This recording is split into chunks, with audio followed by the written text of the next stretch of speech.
இந்த ஜோக் எல்லாருமே பார்த்துருப்போம். மைனர் குஞ்சு வள்ளியை கெடுத்துட்டான் அப்படின்னு.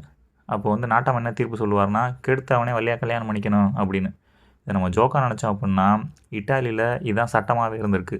1960களில் அங்கேருந்து சட்டப்படி ஒரு பொண்ணை ஒருத்தன் கெடுத்துட்டான் அப்படின்னா, அந்த பொண்ணையும் அவன் கல்யாணம் பண்ணிக்கிறான் அப்படின்னா, அவன் மேலே எந்த கேஸுமே போடப்படாது. இதுதான் வந்து அங்கே லீகலாகவே சட்டமாக இருந்திருக்கு. 1965 ஃப்ராங்கா வயோலாங்கிற ஒரு 17 வயசு பொண்ணை இதே மாதிரி ஒருத்தன் கடத்திட்டு போய் ரேப் பண்ணிடுறான். ரேப் பண்ணிவிட்டு அடுத்து இதே மாதிரி கேஸ் போடும்போது இந்த மாதிரி வந்து கல்யாணம் பண்ணிக்கிட்டா ஓகே அப்படிங்கிற மாதிரி அதே மாதிரி சொல்லியிருக்காங்க. ஆனால் அந்த பொண்ணு எனக்கு அவனை கல்யாணம் பண்ணிக்க பிடிக்கல, அவன் மேலே கேஸ் ஃபைல் பண்ணுங்கள் அப்படின்னு சொல்லியிருக்காங்க. ஃபஸ்ட் டைமாக அந்த கண்ட்ரிலேருந்து அவங்க சொல்லியிருக்காங்க அந்த மாதிரி. இது வந்து பெரிய பரபரப்பாக பேசப்படுது. அவங்க ஃபேமிலியே வந்து எல்லோரும் வந்து கிரிட்டிசைஸ் பண்ணுறாங்க. என்ன இப்படிலாம் பண்ணிக்கிட்டு இருக்கீங்க, அடுத்தவங்க பொண்ணை யார் கல்யாணம் பண்ணிக்குவா, இது தேவையில்லாத பிரச்சனை, ஒழுங்காக அவனுக்கே கல்யாணம் பண்ணி வைங்க அப்படின்னு சொல்லி. ஆனால் அவங்க ஃபேமிலி வந்து அந்த பொண்ணுக்கு சப்போர்ட்டாக நிற்கிறாங்க. அதே மாதிரி இந்த கேஸ் ஒரு 2 வருஷம் நடக்குது.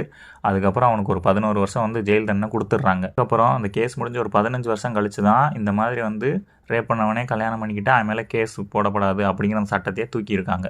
இனிமேல் ரேப் பண்ணாங்க அப்படின்னா எல்லாருக்குமே தண்டனை உண்டு அப்படிங்கிற மாதிரி சட்டத்தை வந்து மாற்றி இருந்திருக்காங்க. இவங்க இந்த மாதிரி செஞ்ச ஒரு ஆக்ட்னால, இந்த ஒரு பொண்ணு தைரியமாக எடுத்த முடிவுனால தான் அந்த சட்டத்தை வந்து மாற்றிருக்காங்க, அதுவும் 15 வருஷம் கழிச்சு.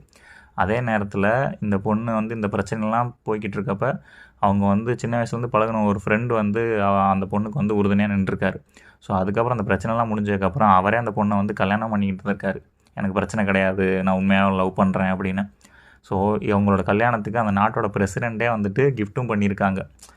இந்த சட்டத்தை ஃபஸ்ட்டு கொண்டு வந்தவனே சரி ஓகே ஃப்யூச்சரில் நமக்கே யூஸ் ஆகும் அப்படிங்கிறக்காக இந்த சட்டத்தை கொண்டு வந்திருப்பேன்னு நினைக்கிறேன். எவனா அது பிடிக்காமல் ஒரு பொண்ணை தூக்கிட்டு போய் ரேப் பண்ணிட்டேன் அப்படின்னா அவனே கல்யாணம் பண்ணிக்க சொல்கிறதெல்லாம் என்ன லாஜிக்கில் அவங்க சட்டத்தை எழுதுனாங்கன்னே தெரியல ஃபர்ஸ்ட் ஆஃப் ஆல். இதை நல்ல வேலை இந்த ஒரு பொண்ணு தைரியமாக எடுத்த முடிவுனால எத்தனையோ பெண்களோட அடுத்த வாழ்க்கை வந்து காப்பாற்றப்பட்டிருக்கோம்.